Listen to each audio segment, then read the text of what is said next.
ಮಗುವಿನ ದೇಹವು ತುಂಬಾ ಸೂಕ್ಷ್ಮವಾಗಿರುತ್ತದೆ. ಹವಾಮಾನದಲ್ಲಿ ಸ್ವಲ್ಪ ಬದಲಾವಣೆಗಳಿಂದ ಮಕ್ಕಳು ಅನಾರೋಗ್ಯಕ್ಕೆ ಒಳಗಾಗಬಹುದು ಮತ್ತು ಅವರ ಕೋಮಲ ದೇಹ ಮತ್ತು ಚರ್ಮವು ತ್ವರಿತವಾಗಿ ಪರಿಣಾಮ ಬೀರುತ್ತದೆ.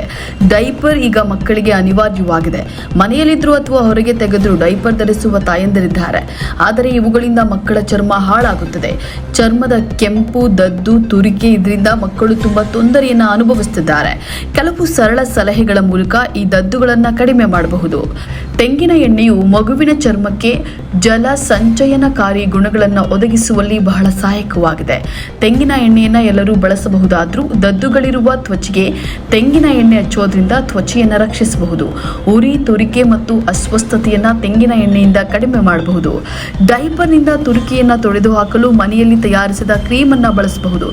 ಇದಕ್ಕಾಗಿ ಒಂದು ಬಟ್ಟಲಿನಲ್ಲಿ ತೆಂಗಿನ ಎಣ್ಣೆ, ಸ್ವಲ್ಪ ಆಲಿವ್ ಎಣ್ಣೆ ಮತ್ತು ಸ್ವಲ್ಪ ಶಿಯಾ ಬೆಣ್ಣೆಯನ್ನು ತೆಗೆದುಕೊಳ್ಳಿ.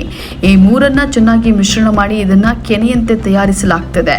ಆಂಟಿಫಂಗಲ್ ಗುಣಲಕ್ಷಣಗಳಿಂದ ಸಮೃದ್ಧವಾಗಿರುವ ಈ ಕ್ರೀಮ್ ಡೈಪರ್ ರ್ಯಾಷಸ್ ಅನ್ನು ಹೋಗಲಾಡಿಸಲು ಅತ್ಯುತ್ತಮವಾಗಿದೆ. ಅದನ್ನು ನಿಮ್ಮ ಕೈಗಳಿಂದ ತೆಗೆದುಕೊಂಡು ಅದನ್ನು ಉಜ್ಜಿಕೊಳ್ಳಿ. ಇದು ಬೆಚ್ಚಗಾಗುತ್ತದೆ. ನಂತರ ಅದನ್ನು ಡೈಪರ್ ರ್ಯಾಷಸ್ ಮೇಲೆ ಅನ್ವಯಿಸಿ ಡೈಪರ್ ರ್ಯಾಷಸ್ ಅನ್ನು ಕಡಿಮೆ ಮಾಡುತ್ತದೆ. ಆದರೆ ಡೈಪರ್ ರ್ಯಾಷಸ್ ಹೆಚ್ಚು ಇದ್ದರೆ ಮನೆ ಮದ್ದುಗಳನ್ನು ಬಿಟ್ಟು ಮಕ್ಕಳ ವೈದ್ಯರನ್ನ ಸಂಪರ್ಕಿಸಿ. ಮತ್ತಷ್ಟು ಸುದ್ದಿಗಳಿಗಾಗಿ ನೋಡ್ತಾ ಇರಿ ಪಬ್ಲಿಕ್ ನ್ಯೂಸ್ 24x7. ಇದು ಸತ್ಯದ ಧ್ವನಿ.